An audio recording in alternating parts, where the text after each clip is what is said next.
अरे वाजवा जरा.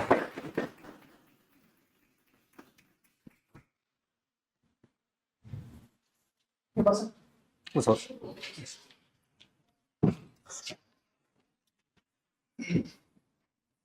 So good afternoon.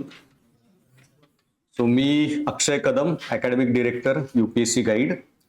सो मी गेली 10 वर्ष UPSCच्या मुलांना कोचिंग करतोय दिल्लीमध्ये. आणि आता इथे राज्यसेवा आणि UPSC सिलेबस सेम झाल्यापासून मी पुण्यामध्येच आता मार्गदर्शन करत आहे. आणि UPSC गाईड बरोबर ॲज अ त्यांचे सगळ्या ब्रांचेस पुण्यातल्या बाहेरच्या वगैरे त्याचा सेंटर हेड आणि पूर्ण अकॅडमिक डिरेक्टर म्हणून मी इथे आहे. सो आणि आजपासून आपण जी इथं इंटिग्रेटेड बॅच ग्रुप बी ग्रुप सी ची चालू करत आहोत UPSC गाईड प्लॅटफॉर्मवर. आपल्या अशा अजून इंटिग्रेटेड UPSCच्या पण बॅचेस आहेत. मराठीमधली पण पूर्ण एक बॅच आहे आणि कंबाईनच्या पण. सो गेली 1 वर्ष झाला आपण UPSC गाईड पुण्यामध्ये चालू केलेलं आहे. पण अदरवाईज UPSC गाईड खूप मोठा प्लॅटफॉर्म आहे ऑल इंडिया. ओके, आपले पब्लिकेशन पण खूप जास्त पब्लिकेशन, ऑलमोस्ट 20-25 टॉपरचे बुक्स आपण पब्लिश केलेत. इव्हन माझं आणि माझ्या मिसेसचं त्या IRS आहेत पुण्यामध्ये डेप्युटी कमिशनर 2019 UPSCची बॅच 190 रँक. सो आमच्या दोघांचं इथिक्सचं पण बुक मराठीमध्ये पब्लिश झालेलं आहे. सो आणि हळूहळू आता बाकी पण विषयांचे बुक्स येत जातील. So overall UPSC English batch, MPSC Marathi batch, then राज्यसेवेची क्रॅश कोर्स प्रिलियमचा कम टेस्ट सिरीज ते आता चालू आहे. आणि आता आम्ही कंबाईनमध्ये पण चालू करत आहोत. सो सगळ्या बेस्ट फॅकल्टी एकत्र आणून आम्ही हा प्लॅन इंटिग्रेटेड बॅच चालू केली आहे ग्रुप बी ग्रुप सीची प्री कम मेन्स पुढच्या जूनसाठी.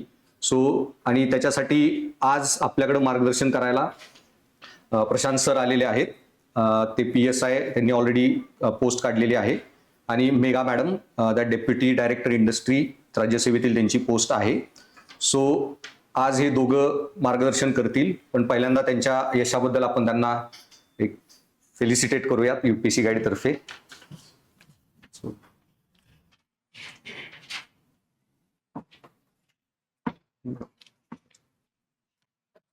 So congratulation sir.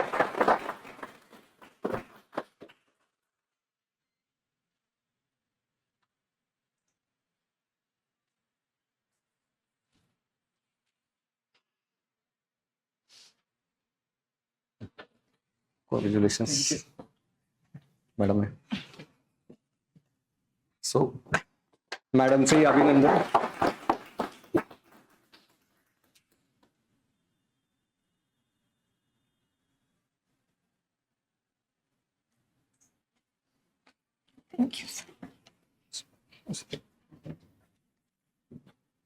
So madam आपल्याबरोबर फुल टाइमच आता इथे लेक्चर्सच घेत आहेत. सो होपफुली त्यांचं ट्रेनिंग येत नाही तोपर्यंत त्या आपल्या इथे फुल टाइम अवेलेबल आहेत.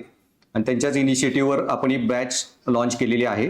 सो त्याच्या सर्व बेसिक डिटेल्स बॅचचा काय प्लॅन आहे मॅडम सांगतील. आणि त्यानंतर मग सर तुम्हाला 1 तास त्यांचं जे प्रिपरेशनची सर्व स्ट्रॅटेजी, त्यांनी कुठल्या कुठल्या अडचणी आल्या किंवा काही चुका झाल्या त्या कशा ओव्हरकम केल्या, अभ्यास कसा प्लॅन केला, या सर्व गोष्टी बेसिक त्याच्याबद्दल मार्गदर्शन करतील. आणि मग एंडला सरांचं डिस्कशन झाल्यावर परत मॅम पुढे 1 तास सेशन घेतील. आणि सरांचं सेशन झाल्यावर तुम्हाला काही क्वेश्चन असतील ते जसंही सरांना कम्फर्टेबल असेल चालू असतानाही सेशन सर क्वेश्चन घेतील किंवा एंडला 1 तास झाल्यावर. सो जे तुम्हाला काही क्वेश्चन असतील पूर्ण डिटेलमध्ये सरांना विचारा. ओके.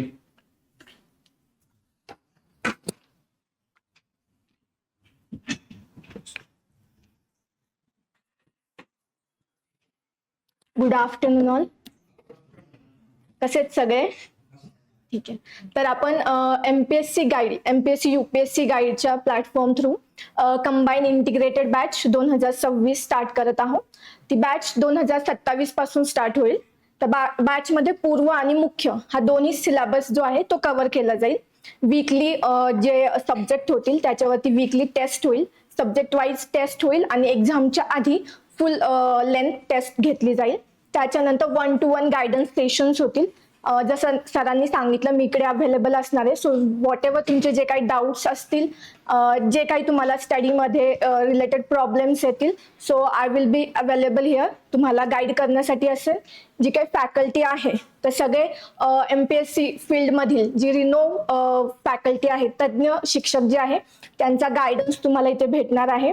सो सगळे सागर पाटील सर आहेत CSAT साठी, रमेश शिंगाडे सर आहे मॅथ आपलं पॉलिटीसाठी, त्याच्यानंतर रुनवाल सर आहे इकॉनॉमीसाठी. सगळे जे या फील्डमधील चांगले शिक्षक आहेत तर ते तुमच्यासाठी आम्ही घेऊन आलेलो आहोत.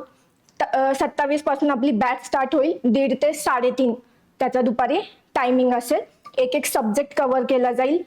मेन्स आपली प्रिलिम्स 17 जूनला आहे, तर त्याच्या आधी तुमचा GSचा प्रिलिम प्लस मेन्स असा दोन्ही सिलेबस कव्हर केला जाईल, जेणेकरून मेन्ससाठी तुम्हाला प्रिपरेशनसाठी फुल GS वरती होल्ड येईल. ठीक आहे. सो त्याच्यानंतर तुमचे काही जे डाऊट्स असतील ते मी नंतर क्लिअर करेन. चालेल. All your sir.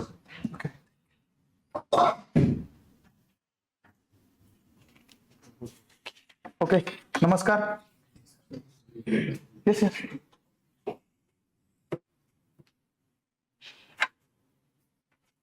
थोडंसं शॉर्ट नोटीसवरती मलाही कळलं आणि तुम्हालाही कळलं, त्यामुळं जास्त विद्यार्थ्यांपर्यंत पोहोचता आलं नाही. आपण आपल्या ग्रुपला टाकलं होतं, पण थोडीशी नोटीस पिरियड शॉर्ट झाला, एका दिवसाच्या याच्यावर टाकलं, त्यामुळे थोडंसं विद्यार्थ्यांना पण नियोजन करायला अवघड जातं. ठीक आहे, पण चला जाऊ द्या, जेवढे आले बाकी लाईव्हला बघतील युट्यूबला. तर आज आपण म्हणजे मला जे सांगितलंय की स्ट्रॅटेजी कशी असली पाहिजे विद्यार्थ्यांची, त्यानंतर तुमचे काही डाऊट असेल अभ्यासामध्ये तर त्या गोष्टी, आणि बेसिक टू ऍडव्हान्स तयारी कशी करायची, या सगळ्या गोष्टी आपण आज या ठिकाणी डिस्कस करू. एका लेक्चरमध्ये हे सगळं डिस्कस करण्यासारखं पॉईंट नाहीये, परंतु एक फ्रेमवर्क जी असती ती सगळ्यांसाठी सेम असती. ज्याला म्हणजे ज्या वेळेस आम्ही प्रिपरेशन केलं, मी काय असं 19च्या याच्यात प्रिपरेशन नाही केलं, आत्ताच केलं, पण त्यावेळेस इतकं खरं तर कोरोना नंतर युट्यूब वगैरे ह्या गोष्टींवरती जास्त अवेअरनेस झाला आणि जास्त व्हिडिओ यायला लागले. तोपर्यंत जास्त असे व्हिडिओ वगैरे काही येत नव्हते. तर आता प्रत्येक जण सोशल मीडियाला इतका फ्रँकली झालाय की तुम्हाला कुठेही मार्गदर्शन मिळतं. पण ही गोष्ट जसं सोशल मीडिया आपण म्हणतो की एक चांगली गोष्ट आहे, तर ती दुधारी तलवार पण आहे की काही वेळेस तुम्ही एका गोष्टीसाठी 4 गोष्टी सुद्धा फॉलो करताय. तर कुठली गोष्ट करेक्ट वेनी फॉलो केली पाहिजे, म्हणजे बरोबर गोष्टी काय झालंय की सपोज व्हिडिओ चांगला आहे, म्हणजे त्याची जर डिझायनिंग चांगली असेल तर मुलं त्याला प्रेफर करतात. गाणं लावलंय किंवा एकदम असं काहीतरी चांगले छान छान डायलॉग आहे. तर कधी कधी काय होतं की इतिहासासाठी तुम्ही इतके दिवस समाधान महाजन किंवा गाथा कटारे वाचत आलेले असतात, एका दिवसात तिथं व्हिडिओमध्ये दुसरं दाखवलं जातं आणि तुम्ही तुमचा सोर्स चेंज करून टाकता. तर सोशल मीडिया जसं फायदेशीर पण आहे, त्याचं दुधारी तलवार पण आहे ती. म्हणजे तिथं तुम्हाला फायदा होऊ शकतो, पण त्याच्यापेक्षा जर तुम्ही त्याला चुकीच्या मार्गाने किंवा वाहत गेले तर त्याचा तोटा सुद्धा होऊ शकतो. किंवा आपले काही पर्स्पेक्टिव्ह असतात प्रत्येकाचे, तेही बदलत जातात. सोशल मीडियावरती सध्या असं चालू आहे की सपोज एखादा शासकीय अधिकारी आहे, ठीक आहे, आणि जर कोणी कॅमेरा काढला ना तर तो अधिकारी वाईट असं गृहीत धरला जातं. लगेच त्याच्या कमेंट वाचून बघायचं. जर तुम्हाला बघायचं असेल की सपोज साहेब आम्हाला सही देत नाहीये, मग आता काय करायचं, गरीब माणसांनी काय करायचं, असे बरेचसे व्हिडिओ सोशल मीडियावरती येतात. तर इथं तुम्हाला बघा, ही तयारी जी आहे तुमची, पेशंटली कोणाला कसं उत्तर द्यायचं ती आत्तापासून चालू होती. म्हणजे इथं मी असं समजतोय की तुम्ही आत्ता आले आणि तुम्हाला गरजेचं काय तर पेशन्स, म्हणजे तुमच्यामध्ये पेशन्स पाहिजे. पेशन्स त्याच व्यक्तीजवळ पाहिजे जो अभ्यास करतोय. जो अभ्यास करत नाही त्याला पेशन्सची तशी काही गरज नाही. म्हणजे जो टाइमपास करतोय त्याला पेशन्सची काय गरज असणार आहे. तर तुमच्याजवळ पेशन्स कसे पाहिजे, जो अभ्यास करतोय त्याला काय वाटतं की मला लगेच आउटपुट मिळाला पाहिजे, म्हणजे मी आत्ता अभ्यास करतोय मला लगेच त्या ठिकाणी रिझल्ट आला पाहिजे. मी पॉलिटी वाचलं ना, मला 15 पैकी 15 लगेच बरोबर आले पाहिजे. तर हे तुमचं जो अप्रोच आहे, ठीक आहे, तर तो कुठंतरी तुम्हाला चेंज करावा लागणार आहे. म्हणजे तुम्हाला असं नाही की बाबा तू आत्ता करतोय की लगेच तुला येतील. एक रिव्हिजनला तुला 3 मार्क येतील, दुसरी अजून एक रिव्हिजन पडली तर त्याला 6 मार्क येतील, तिसरी रिव्हिजन पडली तर त्याला तुमचे मार्क वाढत जातील. एक मार्कासाठी पोरांनी 2-2, 3-3 वर्ष घातलेले. तर ती जी एक प्रॉपर फ्रेम असती तर ती समजून घ्या फक्त, की एमपीएससीची फ्रेम काय आहे, एमपीएससीला कशा पद्धतीने अभ्यास केल्यानंतर तुम्हाला जास्त आउटपुट मिळतो. बरेचसे विद्यार्थी इथं असे असतील की ज्यांना बदलणार नाही का, ठीक आहे, बरेचसे विद्यार्थी असे आहेत की प्रत्येक वेळेस काठावरती स्कोर येतोय. म्हणजे तुमच्यापैकी फ्रेशर कोण आहे, एकदम रोहित तू फ्रेशर आहे, अजून एकदम फ्रेशर डायरेक्ट चालू करायचं आहे आता, बरोबर. आणि फ्रेशर 2026चा अटेम्प्ट आहे आणि बाकीचे आपले याच्या आधीच हे केलेले, ठीक आहे. हा, मग आता पहिलं आपण फ्रेशरसाठी बोलू. तुमचं सगळ्यात मोठं म्हणजे काय असतं माहितीये का, की म्हणजे फिअर, मी ज्याला म्हणेल की मोठं फिअर, की एवढी मोठी कॉम्पिटिशन आहे आपण होऊ का, बरोबर. की अरे बाबा आधीच त्याला 53 मार्क पडताय, त्याला 1च मार्क पाडायचा आहे, म्हणजे 54 त्याला क्वालिफाय व्हायला लागतंय, मी तर आता 0 वरती आहे, किंवा मला 10 मार्क येत आहे, 15 मार्क येत आहे, की माझं होईल का? तुम्ही जर चांगलं व्यवस्थित बघितलं ना, आता रिझल्ट मध्ये दिसणारे मुलं पण बघा, असं काही नाही की खूप एजेड आहे मग तो रिझल्ट मध्ये येतोय, किंवा खूप यंग आहे तरच तो रिझल्ट मध्ये येतोय. इथं एमपीएससी असं आहे ना, त्या क्लासरूम मध्ये तुम्ही त्यांच्यासाठी फक्त ते तुमचे नंबर असतात बघा, सिरियल नंबर म्हणजे जे एक्झाम नंबर PN किंवा नाशिकला जो देतो त्याच्यासाठी NS हे नंबर आहे फक्त. तिथं ना एज कॅल्क्युलेट होतं, ना तुमचा एक्सपिरियन्स कॅल्क्युलेट होतो, ना अभ्यास कॅल्क्युलेट होतो. तुम्ही तिथं कसा टेम्परामेंट घेऊन बसता त्या गोष्टी सगळ्या मॅटर करतात. मग हा टेम्परामेंट कसा येईल तुमच्यामध्ये, तर बेसिक पासून म्हणजे अगदी जर आपण बघितलं तर मी तुम्हाला स्टेट बोर्ड वरती आता सध्या बोलतो जास्त, की तुम्हाला मॅडम सांगतील आता तुम्हाला ते इंटिग्रेटेड बॅच मध्ये सगळं सांगणार आहे.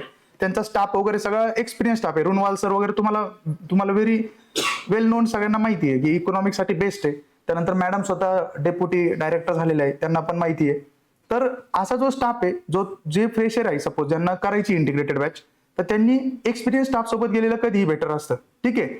आणि एक गोष्ट करायची, कुठली बॅच लावली म्हणजे मी असं नाही म्हणणार तुम्हाला की गुपचूप ऐकून घ्यायचं, कधीच नाही. म्हणजे मी तर आलोय स्ट्रॅटेजीसाठी तुम्हाला सांगायला की कसा अभ्यास केला काय पाहिजे. गुपचूप नाही ऐकायचं, प्रश्न रोज विचारले पाहिजे तुम्ही. जर सपोज तुम्ही 8वीचं पुस्तक वाचताय तर मॅडमला विचारलं पाहिजे, मॅडम मी इन्व्हायरमेंट का वाचू त्याच्यातलं. सरांना विचारलं पाहिजे, सर मी हे वाचू का, याच्यातलं वाचू तर मग मी वाचताना माझा अप्रोच कसा ठेवू. तर प्रश्न विचारायला कधीच लाजायचं नाही, हा पहिला रूल एमपीएससीतला. अज्ञान लपवल्याने वाढणार आहे, इथं कमी होणार नाहीये. म्हणजे अशा बऱ्याचशा छोट्या छोट्या गोष्टी आहे की जर मला समजलं नाही तर मी डायरेक्ट विचारतो. मग लोकांना म्हणजे अजूनही माझे मित्र म्हणतात का तू राज्यात 4था आला कसा. मग तो आलो मी याच्यामुळं की मी माझं अज्ञान कधीच लपवलं नाही, की ज्या गोष्ट नाही माहिती ना मी त्याला नाहीच म्हणणार. जी गोष्ट माहिती आहे जरी समोरून सर म्हणले का बरोबर कळलं का, मी नाही म्हणतो डायरेक्ट नाही कळलं. मग त्या सरांना थोडंसं हे वाटतं वियर वाटतं, पण ही गोष्ट आपल्या फायद्यासाठी ना. तर तुम्हाला प्रश्न पडले बिगिनर्स वाल्यांना, एक्सपिरियन्स वाले विचारणारच डायरेक्ट, पण जे बिगिनर आहे ज्यांनी आता सुरुवात केलेली आहे, तुम्हाला काही प्रश्न पडला कुठेही अडकलं तुम्हाला नाही कळलं ना, आयात काय असती निर्यात काय असती, हे शब्द मी पहिल्यांदा ऐकले होते ज्यावेळेस मी अभ्यास चालू केला. तर विचारा डायरेक्ट तिथं ठाम विचारा सरांना की सर आयात काय, निर्यात काय, सर जीडीपी काय असतो. नाही समजलं सर तुम्ही आपलं पुण्याचं उदाहरण देऊन सांगा, तुम्ही राधिका बेळचं उदाहरण द्या एखादं, सर नाही समजत आहे मला. म्हणजे इतक्या छोट्या छोट्या गोष्टी, ह्या मायनर गोष्टी जरी असल्या तरी ह्या तुम्हाला रिझल्टच्या जवळ घेऊन जातात. आमचा एक मित्र म्हणजे ज्यावेळेस आम्ही रूम मध्ये कधी डिस्कशन करायचो, कधी काही गोष्टी बोलायचो, तर एकदम म्हणजे छोट्या छोट्या गोष्टींवरती आमचं डिस्कशन व्हायचं की जर सपोज जीडीपीवर बोललो ना तर आम्ही पोळ्यावाल्याचं उदाहरण घ्यायचो की याचा इन्कम आणि हा खर्च करतोय तर मग हे कसं कॅल्क्युलेट होणार. मग जर सपोज पोळ्यावाल्याला कोणी 500 रुपये फोन पे केले आणि त्याच्याकडून कॅश मागितला तर मग ते जीडीपी मध्ये धरायचं का रे. म्हणजे इतक्या छोट्या छोट्या गोष्टी. आता तुम्ही जाऊन लगेच पोळ्यावाल्याचा जीडीपी काढू नका. माझं म्हणणं फक्त समजून घ्या की तुम्ही ऍक्च्युअल प्रॅक्टिस करा. मी मागच्या लेक्चर मध्ये पण सांगितलं पोरांना विज्ञान अवघड जातोय, विज्ञान. ठीक आहे. एक साधी गोष्ट बघा की विज्ञानामध्ये तुम्ही प्लांट क्लासिफिकेशन बघितलं असेल, त्यामध्ये आपण बघतो की ब्रायोफायटा, टेरिडोफायटा वगैरे बघतो. ते जे प्लांट आहे ते तुम्ही कधी इंटरनेटवर सर्च केले का रे, की जर सपोज टेरिडोफायटा किंवा ब्रायोफायटा मध्ये एखादा प्लांट येतोय तो आपण इंटरनेटवरती कधी सर्च केला का. ते प्लांट आपल्या घरी पण असतात. म्हणजे तुम्ही जर बघितलं ना ते दगड फुल वगैरे तर ते आपल्याकडे आहे ते. मग तुम्ही बघायचं याला फुलं येतात का, याला फळं येतात का. मग हे ज्यावेळेस तुम्ही ऍक्च्युअल मध्ये बघणार ना त्यावेळेस तुम्हाला समजत चाला हळूहळू. आता हा फॅन आहे तो फिरतोय, याच्यात कुठलं तरी मोशन आहे ना म्हणून तो फिरतोय. हा बंद केल्यानंतर सुद्धा हा फिरत राहतो का बरं, कारण त्याच्यामध्ये इनर्शिया आहे. ठीक आहे. तर ह्या छोट्या छोट्या गोष्टी म्हणजे तुम्ही जर बेसिक पासून गेला तर तुम्हाला उद्या अगदी मोठे मोठे सूत्र सुद्धा तुम्हाला सोपे वाटायला लागतात की अरे असं आहे का हे, असं आहे का हे. ठीक आहे. तर बघा पहिलं बेस समजून घ्या. जर तुम्हाला हे बघा पहिली गोष्ट की तुम्ही इथं आले ना तुम्हाला 1 वर्ष अभ्यास करायला फार छान वाटणार बिगिनर वाल्यांना. नाहीतर लेक्चर झाल्यानंतर या पोरांना विचारून बघायचं पहिल्यांदा किती छान वाटत होतं. ठीक आहे. तर पहिलं 1 वर्ष तुम्हाला एकदम भारी वाटणार, तुम्ही एकदम इगरली अभ्यास करणार, अरे मला व्हायचंच आहे. हळूहळू ते मोटिवेशन कमी होत जातं. हळूहळू युट्यूबला जी व्हिडिओ बघून तुम्ही इथं आलेले असतात ना, जे इन्स्टाला रील बघून, ती रील पण तुम्हाला आवडायला नाही लागत. तर ते मोटिवेशन तुमच्या आतून आलं पाहिजे. आजपासूनच ठरवा की तुम्हाला व्हायचं काय, कारण काय, की अमुक अमुक व्यक्ती झाला आणि त्याने खूप छान रील काढली, मला पण त्यासारखी काढायची म्हणून तुला व्हायचं नाहीये. कदाचित तेव्हा ट्रेंड बदलायला अजून भारी भारी रील येतील, परंतु तुम्हाला व्हायचं खरं कारण तुमच्या इनर मध्ये काहीतरी कारण पाहिजे. कारण पेरून घ्या हे की मला व्हायचं काय.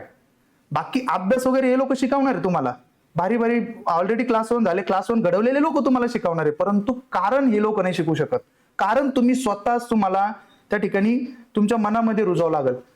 8वीला ज्यावेळेस मी 8वीला होतो, आमच्याच एका म्हणजे माझ्याच वहिनीचा भाऊ तो PSI झाला होता आणि मी बघितलं होतं की अरे काय रिस्पेक्ट आहे, काय पाहुणे रावळे भेटायला येत आहे, मग आपण पण होऊ, असं त्यावेळेस बघितलं होतं.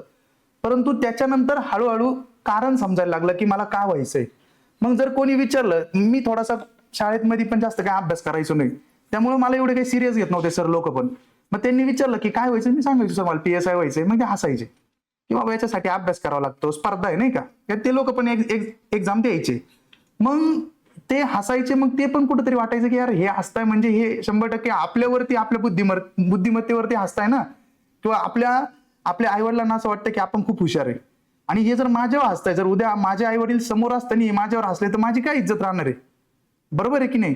म्हणजे मी यांच्या समोर आज फक्त एक एंटरटेनमेंट म्हणून आहे की सर मला PSI व्हायचं आणि सगळा वर्ग हसतोय. तर ही जी गोष्ट आहे की तुम्हाला स्वतःला प्रूव्ह करायचंय, तर हे प्रूव्ह करा. बघा लोकसंख्या दिवसेंदिवस वाढत चालली. पुण्यामध्ये जर तुम्ही बघणार तर आता मला यायला 1 तास लागलाय, ठीक आहे, 15 किलोमीटरला 1 तास लागला. म्हणजे इतकी प्रचंड लोकसंख्या वाढत चालली आहे, ट्रॅफिक वाढत चालली आहे.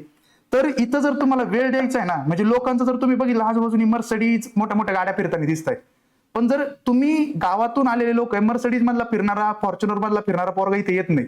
इथं येणारा पोरगा येतो गावातून आलेला. मग त्या पोरांनी इथं अभ्यास करताना एक गोष्ट लक्षात ठेवली पाहिजे की अर्ध्यावरती सोडून जाणं म्हणजे तुमच्यासाठी मोठं पाप आहे. मग जर करायचं ना तर बेसिक पासून चांगलं करा. म्हणजे इथूनच अगदी स्टेट बोर्ड वाचताना सुद्धा ना, नुसतं सरांनी सांगितलंय म्हणून पानं पलटायचं काम करू नका. समजून घ्या छोटी छोटी गोष्ट, कायनेटिक एनर्जी काय, पोटेन्शियल एनर्जी काय, किंवा 1857चा उठाव काय, उठाव म्हणजे काय असतं, मग हे कोण, हे भागोजी नाईक कोण आहे, मग कोणाला ते रॉबिन हुड म्हणायचे. मग हे इतकं छोट्या छोट्या गोष्टी जाणून घ्यायचा प्रयत्न करा ना. म्हणजे अभ्यासामध्ये जुन्या लोकांना पण सांगतो, तुम्ही फक्त पाठांतर नाही करायचंय, फक्त की 1857चा उठाव, मग अमुक अमुक व्यक्ती, युरोजनी, झाशीची राणी आणि झाशी, असं एवढं पाठांतर करू नका. इंटरकनेक्ट प्रश्न कसे असतात बघा. झाशीच्या राणीबद्दल एक वाक्य आलं होतं की ही एकमेव पुरुष आहे, म्हणजे 1857 मधला एकमेव पुरुष, असं कोण म्हणलं होतं. आता हे कोण म्हणल, ज्यांनी तो उठाव दडपलाय, कोण, ह्युरोज, जो तिथं गेला होता. बरोबर. मग हे ह्युरोज बोलू शकतो. मग हे तुम्हाला कधी कळेल, ज्यावेळेस तुम्ही पाठांतराच्या बाहेर जाऊन काय करणार, समजून घेणार. आता बरेचसे विद्यार्थ्यांसोबत आमचं इंटरॅक्शन होतं, ते म्हणतात सर आम्ही वाचायला हा टाइम देतो, मग आम्ही पाठ कधी करू. मला खरं सांगा, सपोज 1 गोणीभर पुस्तक आपले होऊन जाता, एकदम ऍक्युरेटली 1 गोणीभर पुस्तक भरता आपले, तर 1 गोणीभर पुस्तक तुम्ही पाठ करणार आहे का. तुमचा जो टाइम किती असतो, 6 महिने 1 वर्षभर, तर एका वर्षात 6 महिने तेवढे पुस्तकं तुम्ही पाठ करणार आहे का. त्यानंतर ते करंट सारखं बदलत असतं. तर इथं पाठांतर नाही, इथं समजून घ्या, गोष्टी समजून घ्या. नाही समजलं तर लिहून बघा. म्हणजे तुम्ही कन्सेप्टवरती किती काम करता. पाठांतर तर आपल्याला करायचंय, पण ते पाठांतर असं नाही करायचं की एक वळ पाठ करत बसायचं. आपल्याला वाचून वाचून, सारखं वाचून वाचून, पहिली रिव्हिजन, दुसरी, तिसरी, चौथी, 8वी, त्याच्यामध्ये तुम्हाला समजणार आहे, त्याच्यामध्ये तुमचं पाठांतर व्यवस्थित होणार आहे. मग ह्या गोष्टी बिगिनर जरी असेल तरी त्यांनी ह्या गोष्टी व्यवस्थित पहिले हे केल्या पाहिजे की तुम्ही समजून घ्या की MPSC काय.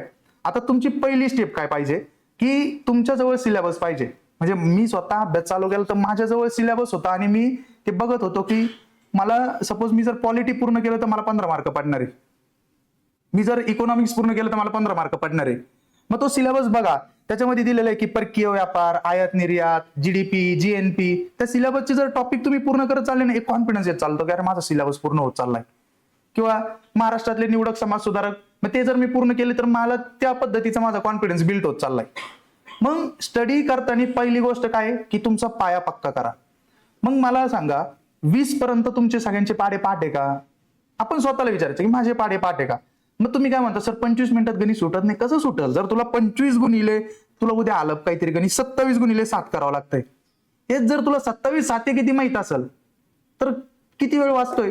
गोष्ट सेकंदाची मित्रांनो, गोष्ट इथं सेकंदाचीच आहे की एक सेकंद तुम्हाला वाचवायचा असतो. एक सेकंदाचं तुम्हाला ते कळतं. म्हणजे जे काही एक्सपिरियन्स असू द्या किंवा नवीन विद्यार्थी असू द्या, एक सेकंदाचं तुम्हाला लढाई करावं लागते. त्यावेळेस तुम्ही बाकीच्यांसोबत कम्पीट करायला जाता आणि स्वतःला खोटं आश्वासन कधीच द्यायचं नाही की माझा खूप, म्हणजे मी, जरी तुम्हाला कळतं लगेच, तुम्हाला माझ्यापेक्षा तुम्हाला बेटर कळतं की तुमचा अभ्यास झालाय की नाही, स्वतःसोबत खोटं कधीच बोलायचं नाही. की दिवसभर इकडं तिकडं फिरतोय आणि रात्री वरच्यावर पॉलिटीचं पुस्तक कोण म्हणतं माझा पॉलिटीचा अभ्यास झालाय, तर याच्या इतकं तुम्ही स्वतःची फसवणूक करत असता. तर स्वतःसोबत सगळ्यात महत्वाचं कधीच खोटं बोलायचं नाही, स्वतःला कायम खरं सांगत राहायचं. रोज स्वतःला खरा रिपोर्ट द्यायचा की बघ आज तू पोहे खायला गेला, त्याच्यात तू 2 तास घातले गप्पा मारत. तू चहा प्यायला गेला, तू 1 तास घातला. मग तू चहा प्यायला कुठं जातोय? 3 किलोमीटर तिथं चांगला चहा भेटतोय, तिथं काही गरज आहे? मग ह्या गोष्टी म्हणजे जे पदार्पण करताय या क्षेत्रामध्ये त्यांनी तुम्ही सांभाळून राहिलं पाहिजे या गोष्टींसोबत, की इथं अभ्यास प्रत्येक जण करतोय. 2-2 लाख 2.5 लाख पोरं नाही, याच्यातून 1 लाख पोरं तर अभ्यास करताय. म्हणजे 2 लाख जर फॉर्म येत आहे ना, तर 1 लाख जरी भलेही टाइमपास करत असेल किंवा टेम्पररी फॉर्म भरत असतील, परंतु 1 लाख पोरं अभ्यास करताय. पुण्यातच मोजून देतो मी तुम्हाला हे. परंतु हे अभ्यास करताना तुम्हाला किती, मी सांगितलं ना, मायक्रो सेकंदाचा सुद्धा हिशोब ठेवावा लागणार इथं. दुसरी गोष्ट, कंपॅरिझन. आपलं आणि बाहेरच्या लोकांचं कंपॅरिझन करणं बंद करायचं.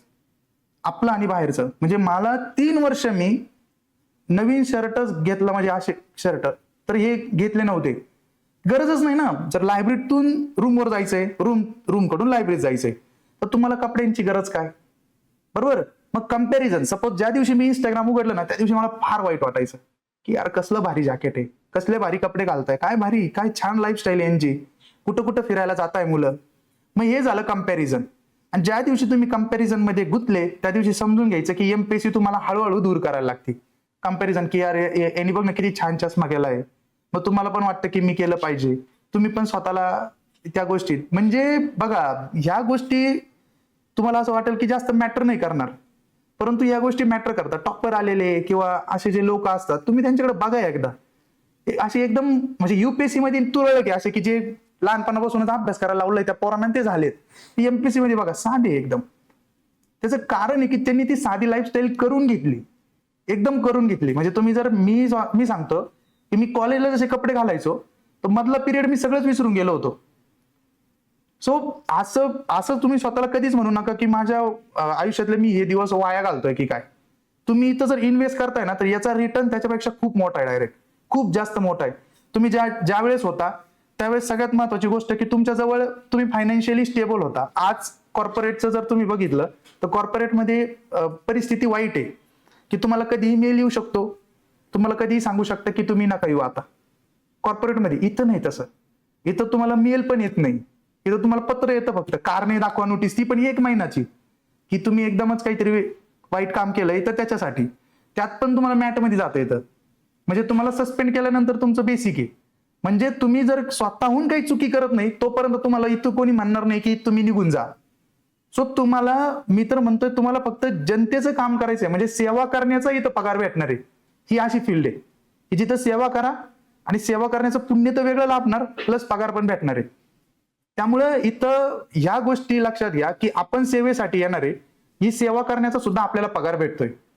बरोबर. म्हणजे वर्क सॅटिस्फॅक्शन राहणार तुमच्यामध्ये. थोडंसं बाकीच्या गोष्टी थोडंफार सपोज तुम्हाला कॉम्प्रोमाइज करावं लागतील की सरकारी कामानिमित्त मग तिकडं मग फॅमिली, परंतु ज्या फॅमिली फंक्शन मध्ये जाणार सरकारी नोकराचं तुम्हाला माहिती आहे बाकीच्या गोष्टी किती बदलता. तर हे तुमच्यासाठी मोटिवेशन घेऊन तुम्ही अभ्यास करू शकता की हा मला बघा माझे आई वडील कोणत्या कार्यक्रमात गेले होते, तर आई वडिलांचा सत्कार होतो का तुमच्या? काही खुर्च्या टाकता का तुमच्या आई वडिलांना स्पेशल समोर कोणी? ऍटलिस्ट तुम्हाला टाकावं अशी तुमची इच्छा नाही का? तर त्याच्यासाठी तुम्हाला इथं थोड्या दिवस झगडावं लागणार आहे. म्हणजे असं काही नाही की बघा आराम करून जर काही भेटत असतं ना, तर मला सगळ्यात जास्त आराम आवडतो. जर आराम करून काही भेटत असेल तर निवांत झोपून, परंतु इथं आराम करून काही भेटणार नाहीये. तुम्हाला सॅक्रिफाईस करावं लागणार. मी सांगतोय झोप सॅक्रिफाईस करावीच लागते. जर तुम्ही 6 आवर्स तुम्हाला मॅक्झिमम आहे ना, तुम्ही 6 आवर्स झोपताय तर गुड इनफ, आणि दुपारचा 1 तास तुमचा. तुम्ही काय गरज आहे बरं? कोण म्हणताय 9 तास झोप लागते? तुम्ही लहान बाळ आहे का 9 तास झोपायला? तर हे सुद्धा तुम्हाला त्या ठिकाणी कॅल्क्युलेशन ठेवा, प्रत्येक मिनिटाचं कॅल्क्युलेशन ठेवा. प्रत्येक माझा म्हणजे भाऊ आहे तो भेटायला यायचा मला, तर त्याला मी हे सांगायचो की तू 1 वाजता जर भेटायला आला ना, तर 1:30 वाजता मी न म्हणता तू निघून गेला पाहिजे. म्हणजे हे कॅल्क्युलेशन तुम्ही ठेवा.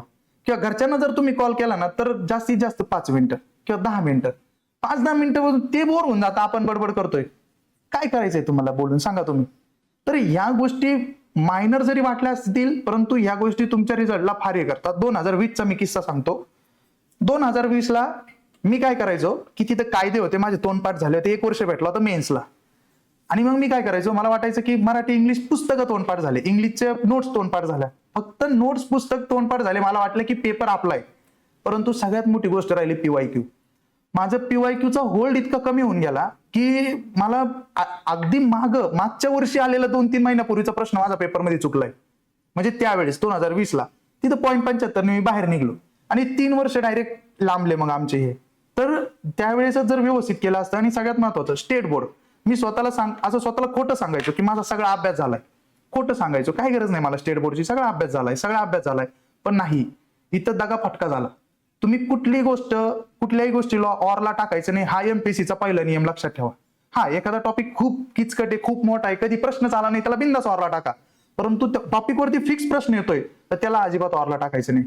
एक्सपिरियन्स पण आणि फ्रेशर पण, तुम्हाला दोघांनाही. ठीक आहे.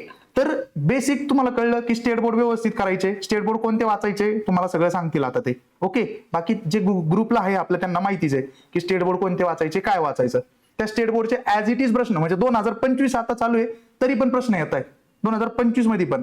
म्हणजे काहीतरी आहे ना त्या गोष्टीची जादू की आयोग काय करतंय, आयोग स्टेट बोर्ड आयोग YCMचे पुस्तकं समोर घेऊन बसतं. म्हणजे ज्या गोष्टी स्टेट बोर्ड फॉलो करताय त्या गोष्टी, म्हणजे जे स्वतः तेच काढतात त्याच्यातूनच ते प्रश्न काढतात. तर या गोष्टी समजून घ्या पहिल्यांदा की प्रश्न येत आहे कुठून. मग जे आता विद्यार्थी ज्यांना कमी मार्क येत आहे किंवा काट ऑफ मार्क येत आहे त्यांनी तुम्ही पण मागच्या 5 वर्षाच्या क्वेश्चन पेपर काढा आणि कॉमन टॉपिक साईडला काढा. तुम्हाला असं समजेल की यार पॉलिटीचे जर 40 टॉपिक आहे, यातले 20 टॉपिक असे का ज्याच्यावरती 80% प्रश्न त्या 20च टॉपिक वरती आहे. अरे मग बाबा त्या 20 टॉपिकचे उकळून पिना, त्याला अर्धाच वेळ लागणार आहे तुला. प्रिपरेशनचा अर्धा वेळ 80% जाणार आहे तुझा फक्त.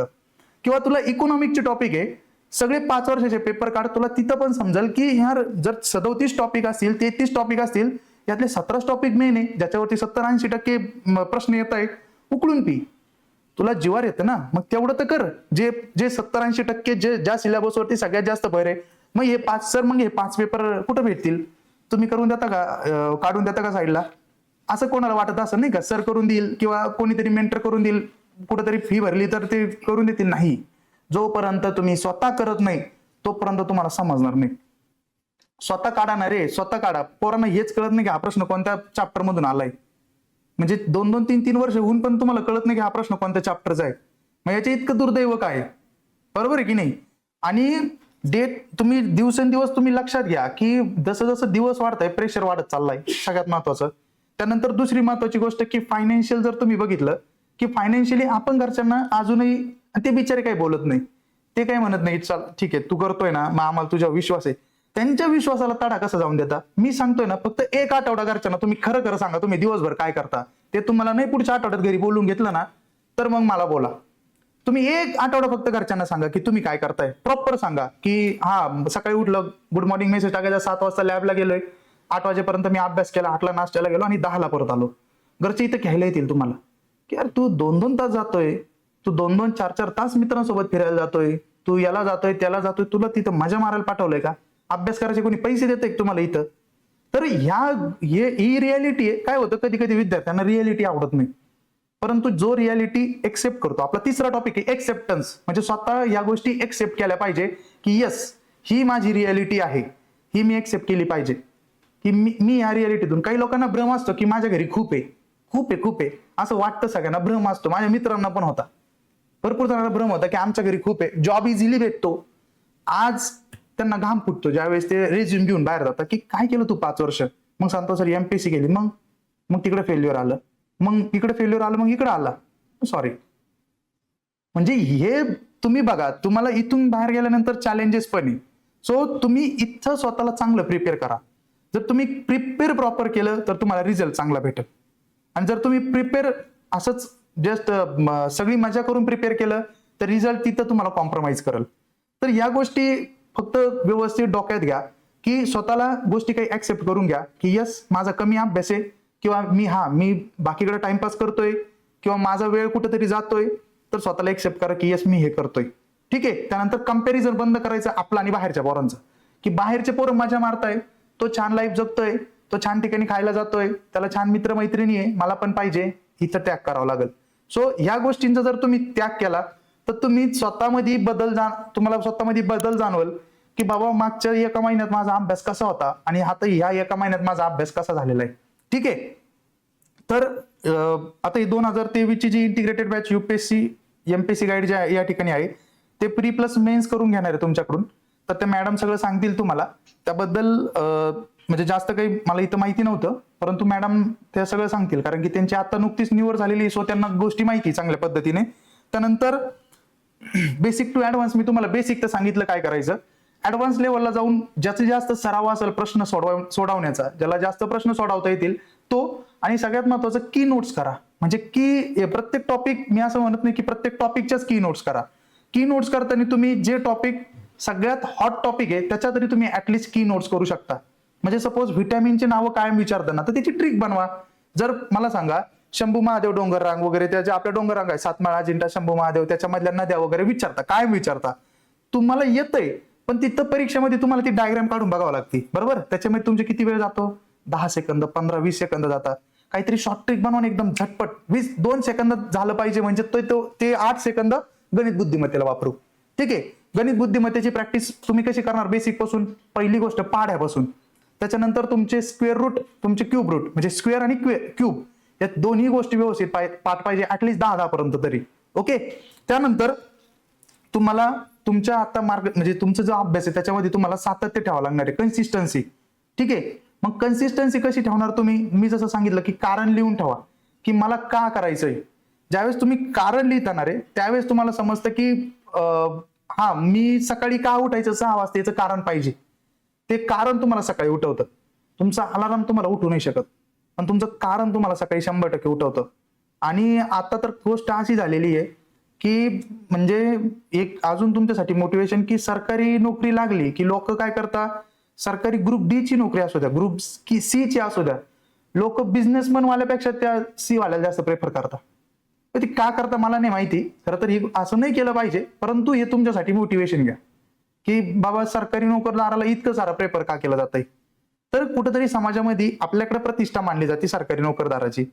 ठीक आहे. तर ही गोष्ट तरी तुम्ही असं करा की आजपर्यंत तर नाही दिली कोणी आपल्याला प्रतिष्ठा, किमान ही नोकरी तर दिली. ओके.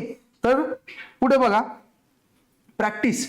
जे विद्यार्थी जुने आहेत त्यांनी काय करायचं, प्रॅक्टिस जास्त करायची. टेस्ट पेपर पहिल्या मी सांगतो ना, आज सुद्धा तुम्ही टेस्ट पेपर सोडवला पाहिजेच. दर 3 दिवसाला तुम्ही टेस्ट पेपर सोडवलाच पाहिजे.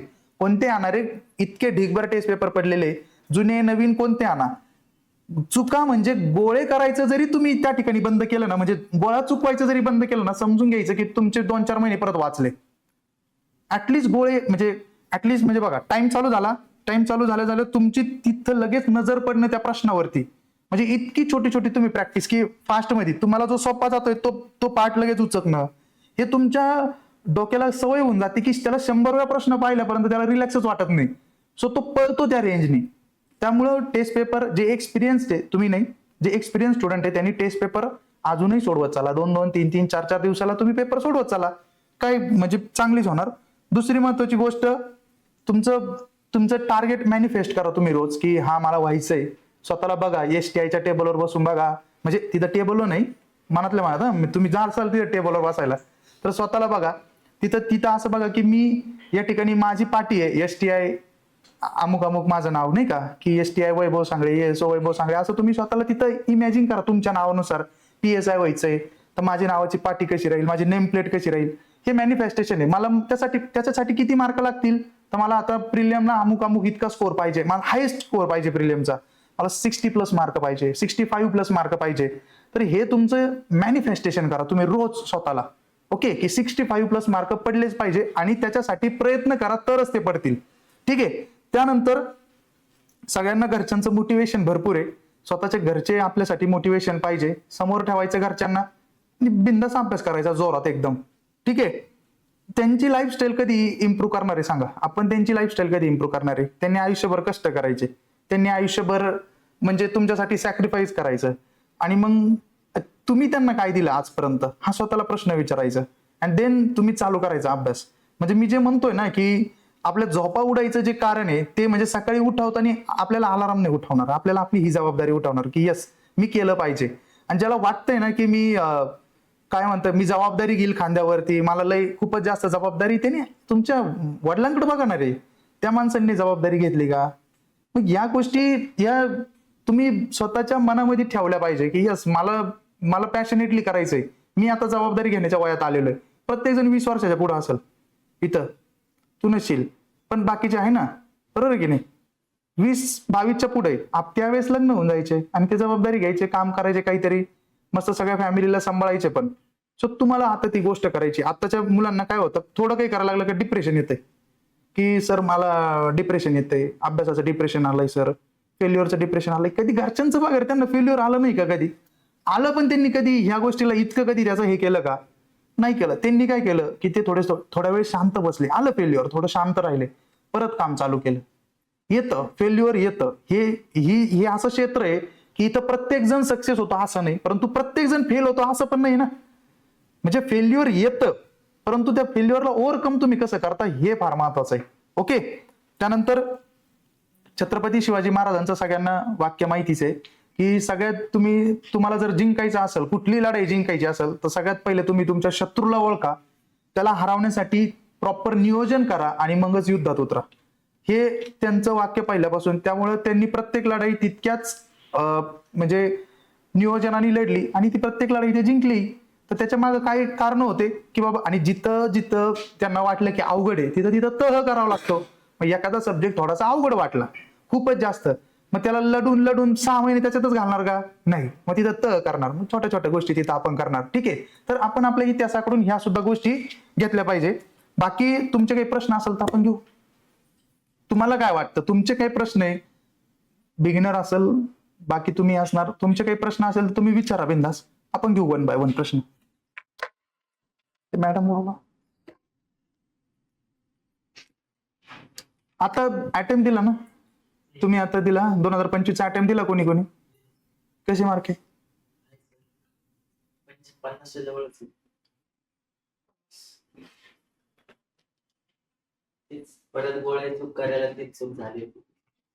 म्हणजे एका प्रश्नाला जिथं वेळ लागला हा की जो आपण नाही का मॅथ्सचा क्वेश्चन होता बघा, हा हा राज्यांचं आणि केंद्र शासन, त्याचं ते म्हणजे येत होतं, बरोबर. त्याच्या खाली रिझनिंगचे जे इझी होते, मग तिथे वेळ गेला की ऑप्शन मध्ये उत्तर कधीच नाही जे मी उत्तर काढतो. हा हा हा मग तिथं मी त्याला टॅकल करत बसतो, मग खाली माझ्या बेसिक 4 म्हणजे ओव्हरऑल म्हणजे तसं बघितलं तर 20 पैकी 4 जे सुटणारे नव्हतेच, म्हणजे थोडे टफ होते. हा हा मग ते 4 चुकून अटेम्प्ट सगळंच केला, 16 ते 15 पर्यंत येत होते मार्क्स. बट तिथून मग ते 4 जे बॅक बसले ते डायरेक्ट 8 चुकले का तिथं, हा हा मग ते 2 निगेटिव्ह 10 वर स्कोर. ओके. मग अजून ग्रो झाला. हा हा मॅथ मध्ये एक गोष्ट करायची, मॅथला कधी इगोवर जास्त घ्यायचं नाही. तसं झालं ते. हा एखादा प्रश्न जर तुम्हाला थोडासा अडतोय तर त्याला जास्त तिथं इगोवर घ्यायचं नाही, त्याला तिथं स्टॉप करायचं. इट्स ओके की एखादा नाही होते ना तर तिथे थांबून घ्यायचं आणि पुढच्या पहिल्यांदा रिझनिंगला घ्यायचं. पहिले रिझनिंगचे सोपे सोपे असतात.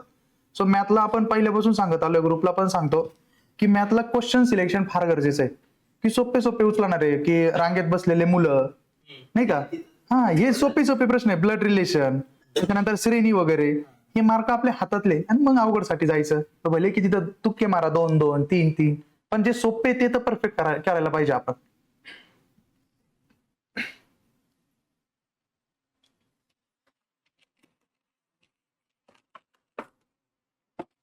काठावरती स्कोर येण्याचं एकच कारण आहे, तो स्कोर काठावरती नसतो, तो ओके असतो.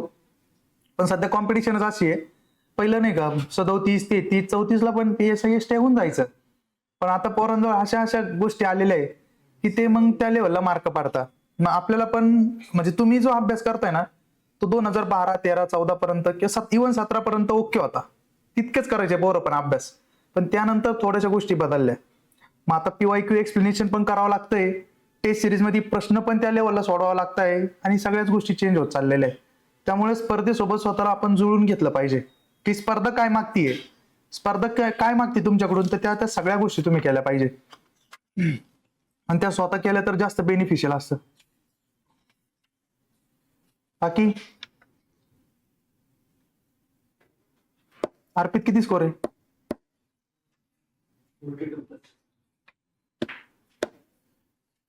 प्रीलियम स्कोर किती होता? माझा पहिल्या कीनी स्कोर आला होता प्रिलियमला 50.50 आणि दुसऱ्या की आली त्यावेळेस माझे 3.5 मार्क वाढले. परंतु ते STISOचं मेरिट काहीतरी 54.50 समथिंग लागला आणि तिथं 0.50 की 25 मी राहिलो. परंतु मला ते करायचंच नव्हतं, मला PSIच करायचं होतं, त्यामुळं त्याचं काय इतकं दुःख नाही वाटलं मला. म्हणजे त्यावेळेचा पेपर थोडासा टफ होता, असं 60, 65 हे मार्क कधी ऐकायला नाही आले. जे मार्क 22ला ऐकायला आले ते 23ला थोडेसे सप्रेस झाले. मग 23ला एवढे मार्क नव्हते, 23ला हायस्ट ऐकायला भेटायचा 57, 58. एखादा गेला तर म्हणजे ते SR वगैरे वाले होते, जे राज्यसेवा केलेले विद्यार्थी त्यांना आले होते 61, 62 असे मार्क. परंतु तेच झालं, 23ला तीच गडबड झाली की जे प्रश्न आले ते थेट पुस्तकातून न येता ते असे आले की जर तुमचे PYQ प्लस पुस्तकाचं मटेरियल जर 100% तुमची अॅक्युरेसी असेल किंवा 80% तरच तुम्ही इन होता. असं बाकीचे बाहेरचे प्रश्न असे आले की एकतर माहिती पाहिजे किंवा डायरेक्ट अटेम्प्ट नाही करायचा. तर तो पेपर थोडासा त्या लेवलचा होता. आता कालचा जो पेपर झाला तुमचा 25चा, त्याचं जर प्रॉपर अनालिसिस केलं तर तुम्हाला समजेल की जे आपली कन्सेप्ट आहे हँगिंग फ्रूट जर तुम्ही तोडले ना तरच तो पेपर निघत होता. जर तिथं पण सिली मिस्टेक झाल्या ना तर तुम्ही आउट होता डायरेक्ट. तर त्याच्यामुळं ज्या गोष्टी सगळ्या जगाला येत आहे ना ती गोष्ट आपली चुकली नाही पाहिजे, नाहीतर मग तुम्ही डायरेक्ट 500, 600, 1000 पोरांच्या मागं पडता. आणि जागा घ्यायच्याच किती त्यांना, 1000 इथले 18,000 पोरं घ्यायचे, 10,000 पोरं घ्यायचे, कंपनीला किती जागा आहे, जास्तीत जास्त 10,000 मुलं घ्यायची असतील किंवा 9,000 मुलं. सो तुम्हाला ते बेसिक चुकून चालत नाही. ज्या गोष्टी सगळ्यांना येतात, जे PYQ आता ऑलरेडी PYQ सपोज की अलॉय विचारलं होतं माझ्या ते पितळाचं काय अलॉय, तर 3दा PYQ आलेला आहे. तो जर आपला चुकला तर समजून घ्यायचं मी जनतेच्या मागं असं. बाकी अजून मार्क्स नाही पुश होत सर लोक कशाला करंट करंट अफेअरला कसं झालं तुम्हाला सांगतो. यावेळेस म्हणजे तुमच्या सोर्स मधून नाही आलं, म्हणजे यावेळेस सोर्स थोडासा गणला बऱ्यापैकी. करंट अफेअरचा सोर्स जरी गणला ना तर तुमचं लॉजिक चांगलं पाहिजे. म्हणजे ते जे लॉजिक म्हणजे तेच तो सेन्स तुम्हाला वाचूनच येतो कंटिन्युअसली ज्यावेळेस तुम्ही रिडिंग करत असताना त्यावेळेसच. म्हणजे काही विद्यार्थ्यांची आज पण ह्या करंट अफेअर्सला 11-12 बरोबर आहे, ते लॉजिक वरती बरोबर आहे, म्हणजे त्यांना तो सेन्स आलेला आहे डायरेक्ट की कसं करायचं. आता खरं तर ही स्पर्धेत हा जो तुमचा पेपर झाला ना बऱ्यापैकी जे एक्सपिरियन्स विद्यार्थी होते त्यांना चांगले मार्क आलेले होते, चांगले मार्क आहे नवीन विद्यार्थ्यांच्या तुलनेत. तर नवीन काय करता, नवीन लोकांचं असं असतं की एकदम खतरनाक की त्यांचा अभ्यास सगळं ते जुळून आणलेला असतो त्यांनी, मग ते PYQ वगैरे सगळं त्यांचं पाठांतर भयंकर असतं. आणि जुन्या लोकांचं जे ऍप्लिकेशन जी पद्धत असते ती फार छान असते. सो हा पेपर असा आला की जिथे ऍप्लिकेशन जास्त गरजेचं होतं आणि त्यामुळे जुन्या लोकांना चांगले मार्क आले. म्हणजे अगदी तुमच्या गट बला पण 66, 67 असे मार्क आहे मुलांना, मोजके जरी असतील तरी आहे. आणि प्रिलियमच्या मार्कावर काय नसतं, एकदा तुम्ही प्री पास झाले की परत सगळे एका रेषेत, मग तिथून कसं पळायचं तुमच्यावरती प्रिलियमला. म्हणजे माझ्या बॅचला मी म्हणतोय की आम्ही मोजके 5-6 जण सोडले तर सगळे राज्यसेवेचे मुलं आहे सगळे, कारण की सिलेबसच तो होता जिथं पर्यावरण, रिमोट सेन्सिंग, अमुक तमुक सगळे. सो प्रॉपर PSI पास नाही झाले, प्रॉपर PSI करणारा मॉब थोडा मागं पडला कायदेवाला, आणि हे राज्यसेवेचे स्टुडंट होते त्यामुळे तर मुलं पण भेटले नाही ना. 374 जागा असून फक्त 220 का काहीतरी जागा भरल्या. सो या गोष्टी आहेच. बाकी अजून आता मॅडम तुम्हाला पुढची माहिती देतील की जे कोर्स बद्दल काय असेल ते मॅडम तुम्हाला कंटिन्यू करतील आणि त्यानंतर त्यांना तुम्ही प्रश्न विचारू शकता.